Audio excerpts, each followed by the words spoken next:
Ready, set, go. Vampire V4, ouais, c'est le nouveau modèle de Phoenix Fly qui fabrique des wingsuits, qui est leader aujourd'hui dans le monde. C'est une combi qui est située en haut de la gamme, qui est destinée au vol bien sûr de distance et au vol de terrain. Ce qu'on appelle le vol de terrain, c'est-à-dire voler dans le relief, passer évidemment près des montagnes et surtout les suivre au plus près et pendant très longtemps. Chose qui se faisait pas trop au début, c'était plus des passages assez courts. Voilà, donc c'est une combi qui nous apporte précision, ça nous apporte de la réactivité, ouais, pour voler en sécurité près du relief, puisque ça va très très vite. Et là, ça vous a demandé combien de temps de développement une combine comme ça? Une combinaison comme ça prend entre 1 et 2 ans de développement. Quand un modèle sort, on se met immédiatement sur le suivant, dans l'idée de le changer tous les 2 ans à peu près. Donc ça prend du temps de trouver les idées qui seront mises en pratique, qui seront développées, et donc ce qui marche. Déjà, parce qu'on ne sait pas tout, hein, c'est un petit peu de l'improvisation à chaque fois.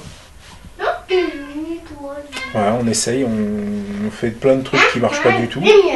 Et voilà, c'est comme ça qu'on apprend. Et par rapport à la précédente, c'est quoi les nouveautés là? Quelles sont les astuces qui vous ont permis de gagner en fait Les astuces techniques, voilà, ouais, ça vient de la forme de la combinaison générale, de la maîtrise des écoulements d'air, qu'on essaie de faire au mieux. Voilà, ça nous donne un peu plus de finesse, ça nous permet de partir sur des départs qui sont un petit peu plus courts, donc d'ouvrir de nouveaux sauts qui deviennent possibles. Et il y a beaucoup de pratiquants alors qui sont capables d'utiliser ce genre d'équipement ou... Il y a de plus en plus de gens, ouais, qui sont intéressés par ce genre de vol. Bon, ça reste encore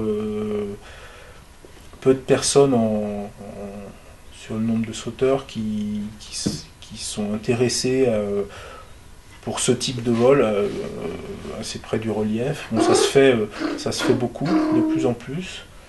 Après, bon,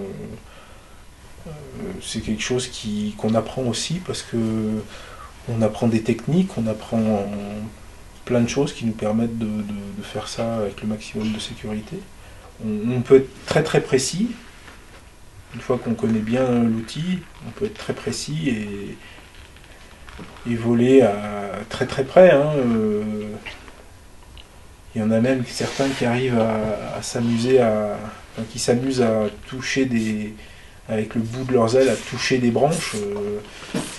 Bon, après le jeu, c'est pas forcément de passer au plus près, c'est plutôt de trouver des lignes dans la montagne qui sont assez longues. Voilà, des canyons dans lesquels on peut passer avec de la marge de sécurité et de s'amuser comme ça. Donc c'est pas un court passage, c'est un vol avec une trajectoire, avec une étude de l'itinéraire pour arriver à faire un truc sympa. Et c'est des vols qui permettent de rester en l'air combien de temps alors ça? C'est des vols qui durent... ça dure presque la minute. On essaie d'avoir des dénivelés assez importants pour avoir pas mal de terrain avec lequel jouer et prendre plaisir au vol. Et physiquement, une minute, ça tient ou comment c'est fatigant? Ouais, physiquement, ça va bien.